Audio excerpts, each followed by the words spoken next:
I was a victim at age 11, right? And then my second victimization was around age 15. And this is with my father. Now you may say, well, damn, well, why are you so old getting molested? Well, because manipulation.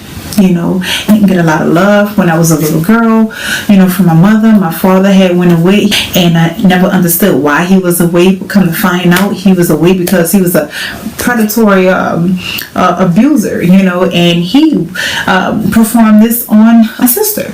And I didn't know that he had done these things already, but by me having a lack of love over here with my mother, and I didn't feel a lot of affection. As a little girl, I was looking for attention. My mother was just a dedicated provider. You know, she didn't have time to give love. You know, she had 5 children. I was the baby girl. I had a baby brother. You know, and I used to get my, you know what, bust. It happened. So when my father came around, I was like, finally, there's somebody that can make me feel like a daddy's little girl. And I was looking for that in my life, especially at that point in time in my life. The naiveness of me pretty much started in that gap. It started prior. It really started with my father in that spot right there, because I was looking for love, and he took advantage of it in a special way. My mother's boyfriend, my sister told my mother this is what happened. He stuck his tongue in her ear, and he got away with it. She said he was just playing. Yeah, okay. He was like, okay. The daughters run away with the older son, right? There's 5 of us, 3 down. We were left alone with this guy, right? He had the ability to move forward. Whenever my mother was gone, he would come into the house. I wasn't savvy about what was really going on between my mother and him. Mother should have given me heads up. She exposed this to me later on. You should have said, if this man come around, let me tell you something. But that wasn't discussed. And the way he maneuvered me was, he knew my mama was like serious business. He knew she was like, she ruled with an iron fist with her kids, and he most definitely used to use that against me. I'm in middle school, and so my sisters were older girls. I'm growing up in a house with older girls, you know, and so I used to put eyeliners on my eyes. I'm trying to find out what works as a young girl going into high school, you know. And so I wasn't confident of myself, you know. I was very insecure. I was skinny, you know. I didn't have a body on me or nothing like that, so I was really skinny, and I didn't think I was that cute either. I was trying to find myself at that time in life, you know. So my sister, you know, she left her eyeliner, brown eyeliner. Now you can look in my eyes right now. I have a brown eyeliner on, right? Who notices a brown eyeliner in my eye? Nobody but a predator.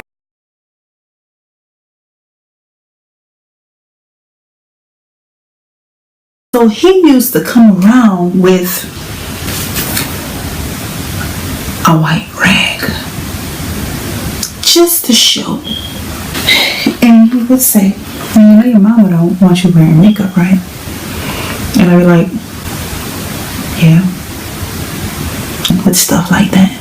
So I felt like, this guy don't like me. Like, why are you always trying to get me in trouble? And so I wasn't hip. I wasn't savvy. I didn't understand. So he was just, you know, putting all kind of little things over my head and holding them over my head, you know, to make me have fear. He used those things against me.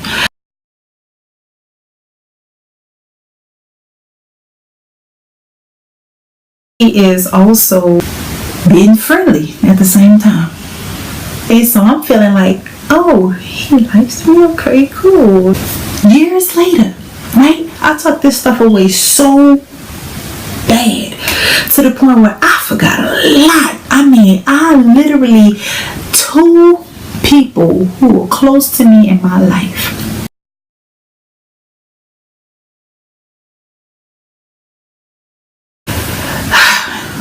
I tried to tuck it away as much as I could. I tried to dig the deepest hole I can possibly find in my non-existing mind and put all that garbage in it and put the dirt on top and pat it down.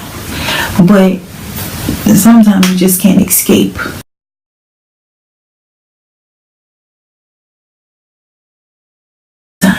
And it just come forward. And in my case, it came forth in my dream. So I try to hide it. I try to get rid of it. I try to toss it. And I couldn't remember how this man approached me.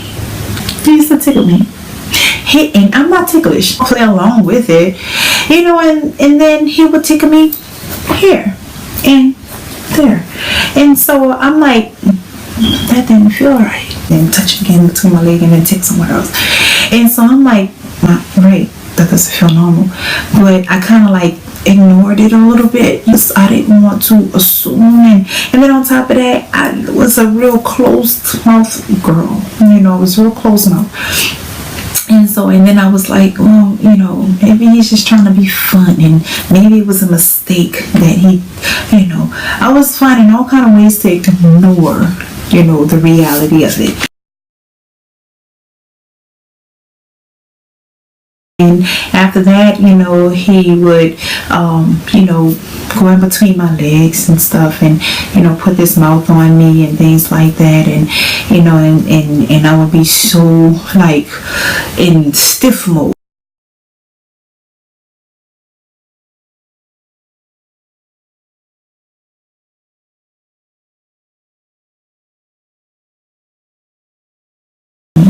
In shock and you know, and I'm like, you know, like, it wasn't fair. It wasn't fair at all. I found ways to just deal with it.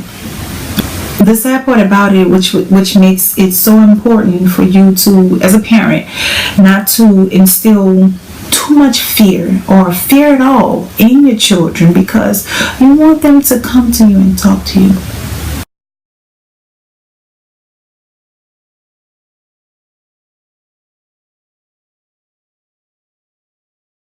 You want them to open up to you and tell you what's going on. You don't want them to be afraid of you. And that's what I felt. I was afraid to talk to my mother about anything. Why? Because I didn't have a relationship with her, first and foremost. I felt like if I had a relationship with my mother, things would have been different. But I didn't.